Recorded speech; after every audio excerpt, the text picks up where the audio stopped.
Hello,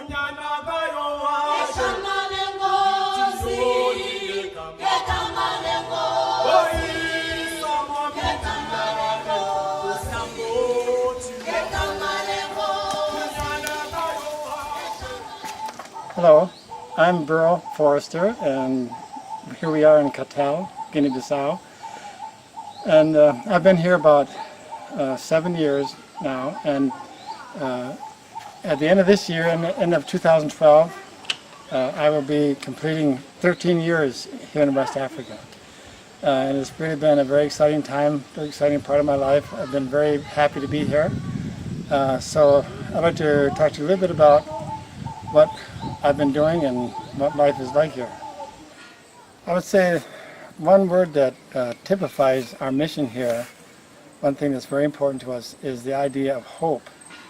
That there is hope for a better life now and in eternity as well. But the way we experience hope is by seeing something new, something to give us hope.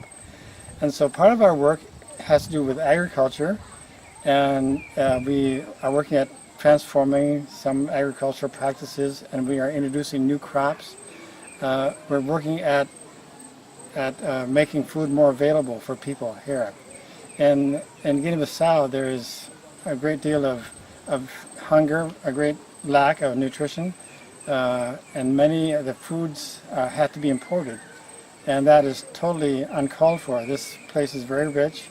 They should be exporting food, but because of so many constraints, they really haven't developed their agriculture. So we have some demonstration here. These orange trees, for example, are a demonstration that this country is capable of raising some beautiful fruit. This is an example of a plant that we have helped to introduce here. It's called moringa, and it's many people call it the miracle tree because the leaves are so nutritious. And we are encouraging people to grow this and to eat it. And it's just a wonderful tree, wonderful bush that the Lord has provided for our health.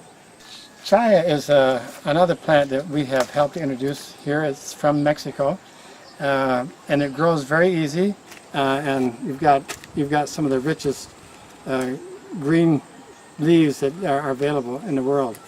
When people come into our backyard here at the mission center, and they look around, they see the trees growing and there's beautiful flowers and bushes and things, and they're really impressed. They think, hey, this is really beautiful. And in most of their houses, it's just a bare backyard, and they don't think about the beauty, the things that are so beautiful that are possible right in their own environment.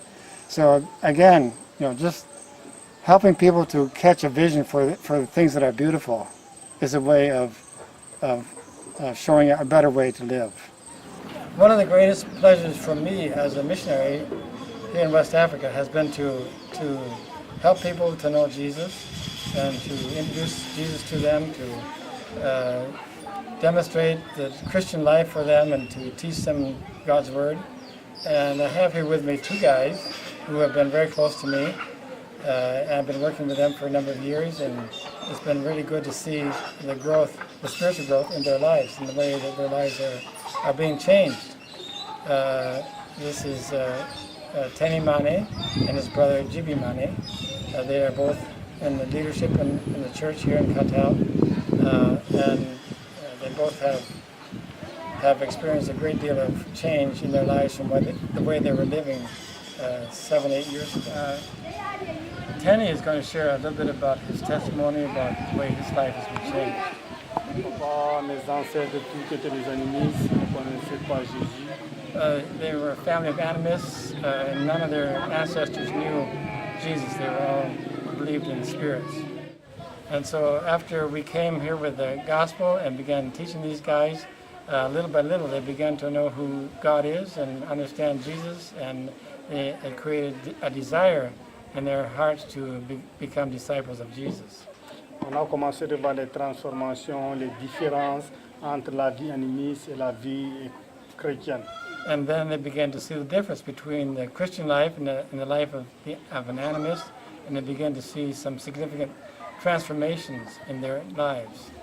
here we have the mission house. This is where our missionaries live.